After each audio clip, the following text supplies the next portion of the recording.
Hello बच्चों, कैसे हो आप लोग। इस वीडियो में हम अभिव्यक्ति और माध्यम के नेक्स्ट पार्ट की बात करेंगे, जिसमें एक वाक्य में उत्तर वाले प्रश्न होंगे। अभी तक मैं अभिव्यक्ति और माध्यम के 2 वीडियो डाल चुका हूं, जिसमें वस्तुनिष्ठ प्रश्न और रिक्त स्थान प्रश्न को हम सॉल्व कर चुके हैं। ये तीसरा वीडियो है।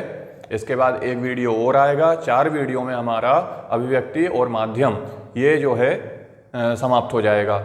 तो परीक्षा का समय नज़दीक आ रहा है बच्चों। मुझे पूरा विश्वास है कि आप पूरा मन लगाकर पढ़ाई कर रहे हैं। और मैं बार बार कहता हूँ, हिंदी एक ऐसा सब्जेक्ट है कि यदि आप इसमें थोड़ी सी भी मेहनत कर लेंगे तो आपका ओवरऑल जो परसेंटेज रहेगा उसमें बहुत ज़्यादा सुधार होगा और आप बहुत अच्छा रिजल्ट अपना जो है अचीव कर सकते हैं।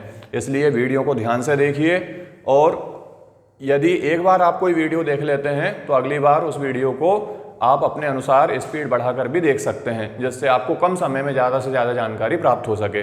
तो चलिए हम बढ़ते हैं हमारे नेक्स्ट वीडियो की ओर। एक वाक्य में उत्तर। तो देखिए इसमें किस तरीके के क्वेश्चन हमको दिए गए हैं और उन्हें कैसे सॉल्व करना है। चलिए स्टार्ट करते हैं। पहला प्रश्न, रेडियो के समाचार की कौन कौन सी संरचना शैली होती है।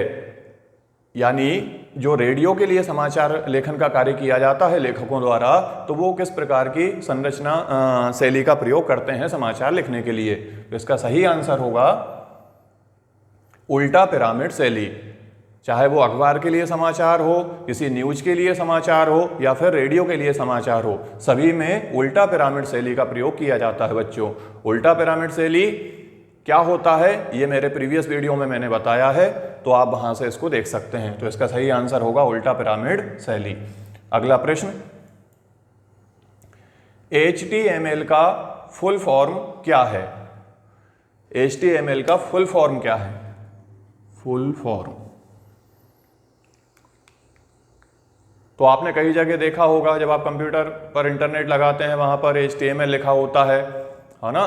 तो HTML का फुल फॉर्म क्या होता है। तो इसका फुल फॉर्म होता है हाइपर टेक्स्ट मार्कअप लैंग्वेज।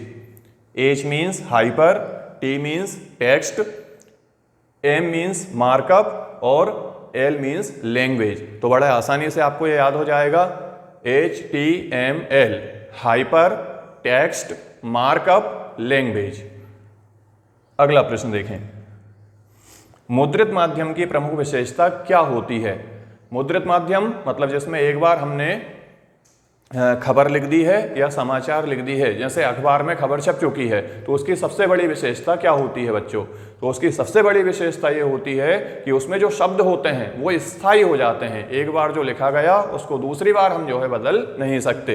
तो शब्दों का स्थायित्व जो होता है वो मुद्रित माध्यम की सबसे बड़ी विशेषता होती है। लिखेंगे कैसे आंसर। तो आंसर इस प्रकार लिखा जाएगा, छपे हुए शब्दों में स्थायित्व रहता है।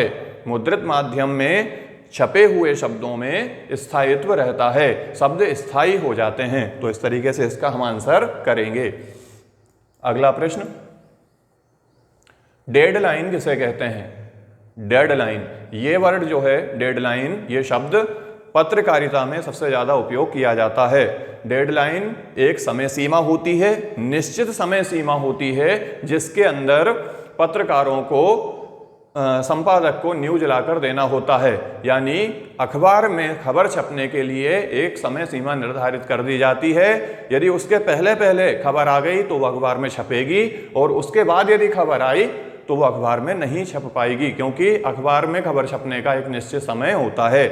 तो उसी को क्या कहा जाता है, डेडलाइन कहा जाता है। डेडलाइन मतलब निश्चित समय सीमा।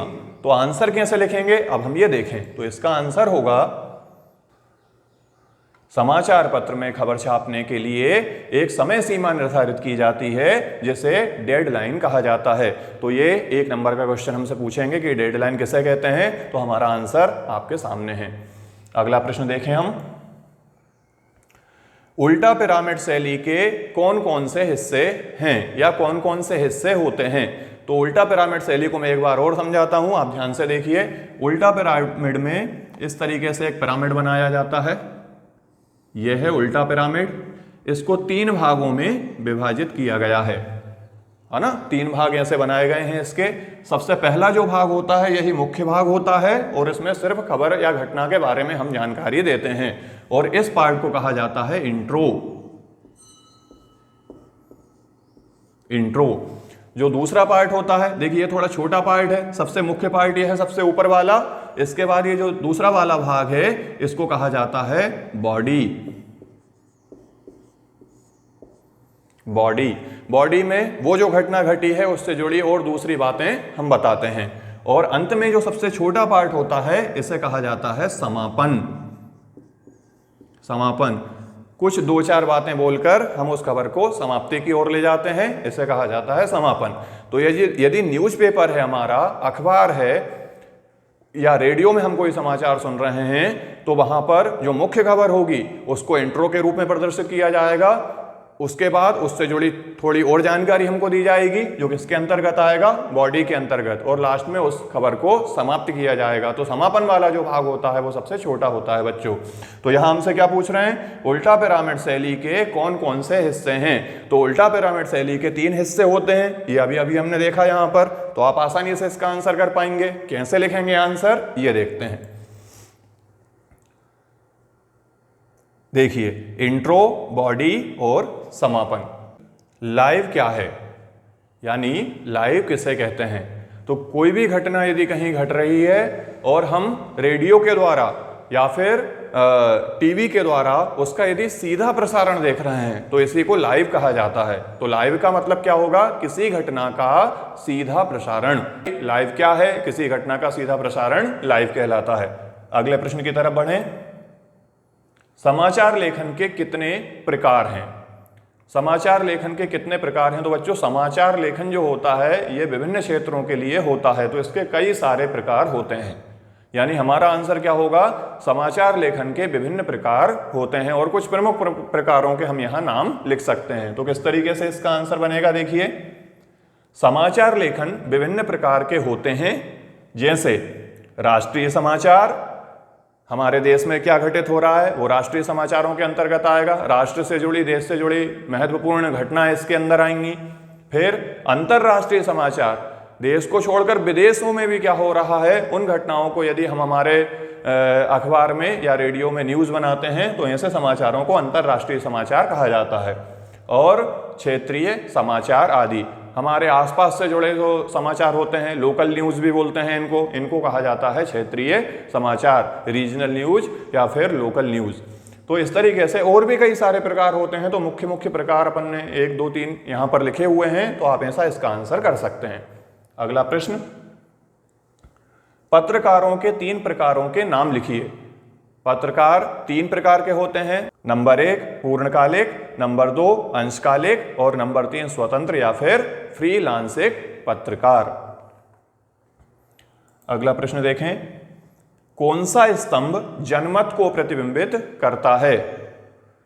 ऐसा कौन सा स्तंभ है, समाचार लेखन में विभिन्न स्तंभों का अपन उपयोग करते हैं, स्तंभ लेखन का कार्य किया जाता है ना। संपादकीय, संपादक के नाम पत्र, विचार परक लेखन, इन सब तरीके से हम जो है समाचार या अखबार के लिए लेखन का कार्य करते हैं। तो हमसे पूछा जा रहा है कि कौन सा स्तंभ जनमत को प्रतिबिंबित करता है, यानी जनता क्या सोच रही है ना। जनता के जो विचार हैं, लोगों के जो विचार हैं, वो बहुत बड़े समुदाय के जो विचार हैं, वो अखबार में जिस कॉलम में लिखा जाता है वो क्या कहलाता है, ये हमसे पूछा जा रहा है। तो इसका सही आंसर होगा संपादक के नाम पत्र। जब कभी हम संपादक के नाम पत्र वाला स्तंभ उपयोग करते हैं तो इसमें जनमत से जुड़े मुद्दे और जनता की क्या राय है उन मुद्दों पर, इनकी चर्चा की जाती है बच्चों। तो याद रखिए, जनमत से जुड़े जो मुद्दे हैं जिनमें जनता अपना मत व्यक्त करती है, जनता की सोच क्या है उस मुद्दे को लेकर, वो किसके अंतर्गत आएगा, वो आएगा संपादक के नाम पत्र में। तो इसका सही आंसर होगा संपादक के नाम पत्र। प्रश्न नंबर 10, बीट क्या है लिखिए। तो बीट का मतलब होता है पत्रकारों के बीच में काम का विभाजन। हर न्यूज के लिए अलग अलग क्षेत्र होते हैं। खेल से जुड़ी खबरें हैं, राजनीति से जुड़ी खबरें हैं, या फिर हमारा जो है सिनेमा से जुड़ी खबरें हैं। तो हर एक पत्रकार की एक क्षेत्र में विशिष्ट योग्यता होती है और विशिष्ट रुचि होती है उसके अंतर्गत। तो उसको ऐसा कहा जाता है कि आप इस क्षेत्र से जुड़ी खबरें लेकर आइए। यानी जितने भी पत्रकार हैं उनके बीच में क्या कर दिया जाएगा, कार्य का विभाजन। जो जहां से सबसे अच्छी न्यूज लेकर आ सकता है, सबसे ज्यादा तथ्य लेकर आ सकता है, उसे वह क्षेत्र प्रदान कर दिया जाएगा। तो इस तरीके से कार्य का विभाजन यदि किया जा रहा है तो उसे बीट कहा जाता है। राजनीति की बीट, खेल की बीट, है ना, या फिर सिनेमा की बीट। तो अलग अलग पत्रकारों की अलग अलग बीट होती है और वहां से वो खबरें लेकर आते हैं। तो इसका आंसर कैसे लिखेंगे अपन? इसका आंसर हम लिखेंगे समाचारों में कार्य क्षेत्र का विभाजन बीट कहलाता है। कौन कहां पर कार्य करेगा, कौन राजनीति के क्षेत्र में काम करेगा, कौन खेल के क्षेत्र में काम करेगा, कौन सिनेमा के क्षेत्र में काम करेगा, कौन अर्थव्यवस्था के क्षेत्र में काम करेगा। तो ये विभिन्न क्षेत्र होते हैं और उनसे जुड़े जो पत्रकार हैं वो उनकी एक पर्टिकुलर बीट होती है। तो क्या आंसर लिख देंगे? समाचारों में कार्य क्षेत्र का विभाजन बीट कहलाता है। अब अगला प्रश्न, कविता के संबंध में प्ले विद द वर्ड किसने कहा? तो अमेरिका के एक प्रसिद्ध कवि हुए बच्चों, जिनका नाम था W.H. ऑडेन। इनको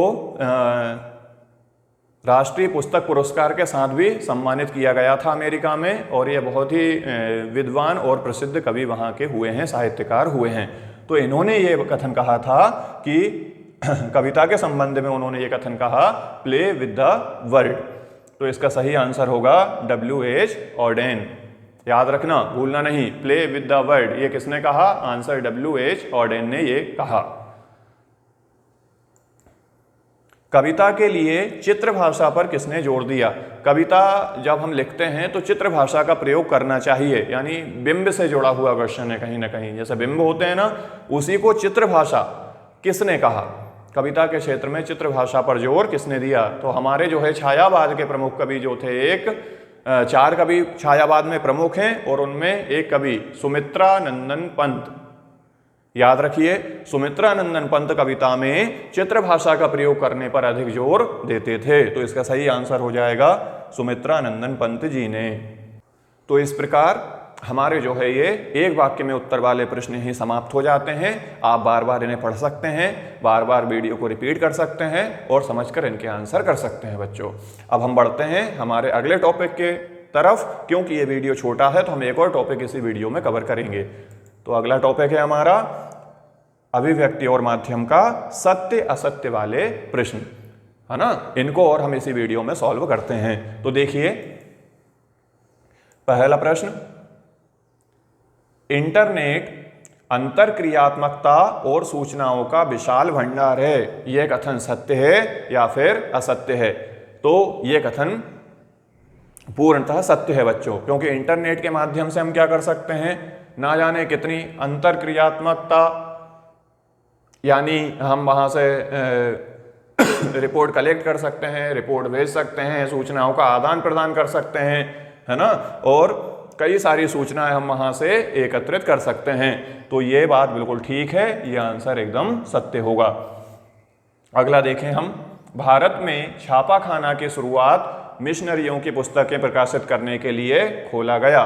मतलब भारत में जो छापाखाना यानी प्रिंटिंग प्रेस की हम बात करते हैं, तो वो किस लिए खोली गई थी? तो मिशनरियों की पुस्तकें प्रकाशित करने के लिए उसको खोला गया था। तो ये छापाखाना का इतिहास आप पढ़ेंगे तो उसमें आपको ये बात मिलेगी, और यह कथन भी पूर्णतः सत्य है। तो भारत में छापाखाना क्यों खोला गया था? मिशनरियों के पुस्तकों के प्रकाशन के लिए खोला गया था। अगला प्रश्न देखें, मुद्रित भाषा की विशेषता अलिखित भाषा का विस्तार है। नहीं बच्चों, मुद्रित भाषा की विशेषता यह है कि वो लिखित भाषा का विस्तार है ना। हम जो लिख रहे हैं वही हम मुद्रण कर रहे हैं, इसलिए मुद्रण करने के कारण हम जो लिखित भाषा है वो दूसरों तक पहुंचती है और उसका प्रचार और प्रसार होता है। तो ये लिखित भाषा का विस्तार है, ना कि अलिखित भाषा का विस्तार है। तो यह कथन जो है हमारा असत्य हो जाएगा।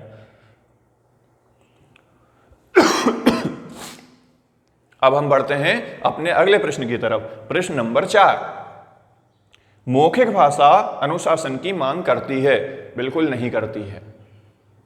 प्रश्न समझ में आया आपको? मौखिक भाषा अनुशासन की मांग करती है। क्या हम किसी एक व्यक्ति से जब कोई दूसरा व्यक्ति बोलता है तो हम क्रिया, विशेषण, अव्यय, संधि इनका प्रायः व्याकरण के रूप में प्रयोग करते हैं क्या? आंसर है नहीं करते हैं। व्याकरण भाषा का अनुशासन कहलाता है, तो हम यहाँ व्याकरण की भाषा प्रयोग नहीं करते हैं बच्चों, है ना। इसलिए जब हम लिखेंगे उसी चीज को तब हम हिंदी के व्याकरण का उपयोग करेंगे। यदि मौखिक रूप से हम बोलचाल की भाषा का प्रयोग कर रहे हैं तो उसमें व्याकरण नहीं होता है, तो ये कथन भी हमारा असत्य हो जाएगा। मौखिक भाषा अनुशासन की मांग नहीं करती है, जब हम लिखते हैं यानी लिखित भाषा जो है वो अनुशासन की मांग करती है।